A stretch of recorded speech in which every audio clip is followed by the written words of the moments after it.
Welcome to JH. Today, I will guide you through the process of removing an Instagram story. It is a very straightforward procedure. Imagine you have shared a story but want to take it down because of a mistake or because you want to re-upload a better version. First, open your story camera, select your preferred filter, and capture your photo or video. Once you are ready, post it to your story.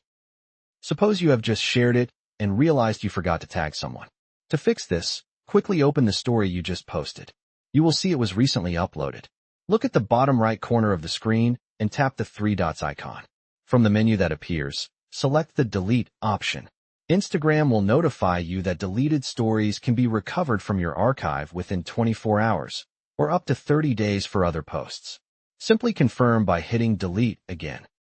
Now your story is gone, and you can repost it with any necessary adjustments. It really is that simple. Thanks for watching. If this was helpful, please like the video and subscribe for more tips. See you in the next one.